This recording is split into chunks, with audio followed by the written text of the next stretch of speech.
পশ্চিমবঙ্গ হারাতে শুরু করলো নিজের মান সম্মান। একই দেশ, একই আইন, একই সরকার, তবুও দক্ষিণের রাজ্যগুলো এগিয়ে গেল আর পিছিয়ে পড়লো পশ্চিমবঙ্গ। কিন্তু কেন? কারণ কি? এটা কি রাজনীতি না মানসিকতা? না আমরা নিজেরাই নিজের রাজ্যকে পিছিয়ে দিচ্ছি। ব্রিটিশ আমলের রাজধানী ছিল কলকাতা। এখান থেকেই শুরু হয়েছিল ব্যাংকিং, শিক্ষা, সাহিত্য। কিন্তু 1960-এর দশকের পর থেকে পশ্চিমবঙ্গ হারাতে শুরু করলো নিজের প্রতি। হরতাল, রাজনীতি আর ব্রেন বস, এই সব মিলিয়ে একটা গোল্ডেন রাজ্য থেমে গেল। 1980-র পর সাউথের রাজ্যগুলো বদলে ফেললো নিজের দিক। তামিলনাড়ু শিল্পায়নের দিকে জোর দিল, কর্ণাটক গেল প্রযুক্তিতে, কেরালা গেল শিক্ষা এবং হেলথে, আর অন্ধ্রপ্রদেশ তৈরি করলো 24 ঘন্টার কাজের সংস্কৃতি। সাউথের রাজ্যগুলো রাজনীতি কম, পরিকল্পনা বেশি করছে। তারা বুঝেছিল উন্নয়ন মানে এডুকেশন আর সিস্টেম। বাংলায় বড় সমস্যা হলো ইগো বেস মাইন্ডসেট। আমরা ভাবতে ভালোবাসি কিন্তু একসাথে কাজ করতে পারি না। দক্ষিণ ভারতের রাজ্যগুলো একে অপরের প্রতিদ্বন্দ্বী নয়, বরং একে অপরের সহযোগী। কিন্তু বাংলায় রাজনীতি ব্যক্তিদের খেলা, নীতির নয়। এখানে পরিবর্তনের কথা সবাই বলে, কিন্তু কাজের জায়গায় আসে না ধারাবাহিকতা।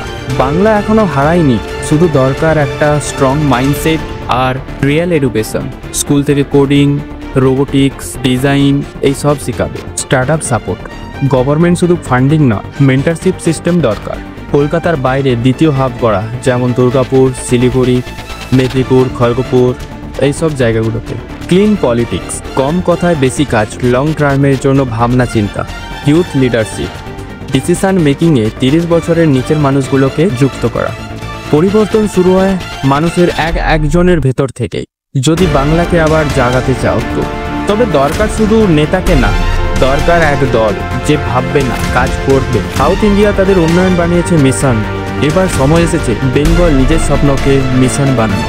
সাউথ ইন্ডিয়ার রাজ্যগুলো শুধু উন্নয়ন করেনি, করেছে একটা ইকোনমিক মডেল হাব। তামিলনাড়ু এখন ভারতের দ্বিতীয় বৃহত্তম ইন্ডাস্ট্রিয়াল স্টেট, তাদের জিডিপি 350 বিলিয়নের ওপর।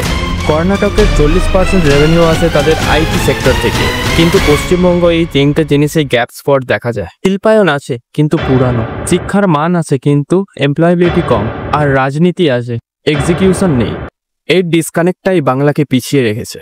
কিন্তু সব তো সরকারের না, সমাজের মানসিকতা এখনো বদলায়নি বলে আমাদের বেঙ্গলটা পিছিয়ে রয়ে গেছে। সমাজের মানসিকতা বদলায়নি বলে পরিবর্তনও আটকে আছে। দক্ষিণ ভারতের বাবা মা চায় তার ছেলে ইঞ্জিনিয়ার হোক, আইটি সেক্টরে কাজ করুক। বাংলা এখনো চায় তাদের ছেলে যেন সরকারি চাকরি করুক, আর সেটাই তার শেষ লক্ষ্য।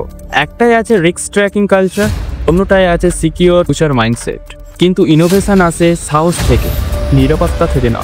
যদি পশ্চিমবঙ্গ সত্যি এগোতে চায় তবে শুধু পলিটিক্স নয়, পলিসির দরকার, এবং শুধু বক্তৃতা নয়, পারফরমেন্সও দরকার। সাউথ ইন্ডিয়া এখন বলছে don't talk development, we deliver ইট। মানে আমরা এখন শুধু ডেভেলপের কথা বলবো না, আমরা ডেলিভারি করতেও শুরু করব। বাংলা যদি নিজের শক্তি, সাহিত্য, মেধা ও সংস্কৃতিকে টেকনোলজি আর ইকোনমিকের সাথে যুক্ত করে, পশ্চিমবঙ্গের গ্রোথ স্টোরি এখান থেকেই শুরু হবে। প্রশ্ন একটাই, আমরা কি পিছিয়ে পড়বো না ভবিষ্যৎ বানাবো? কমেন্টে উত্তরটা জানিয়ে যাবে। নমস্কার।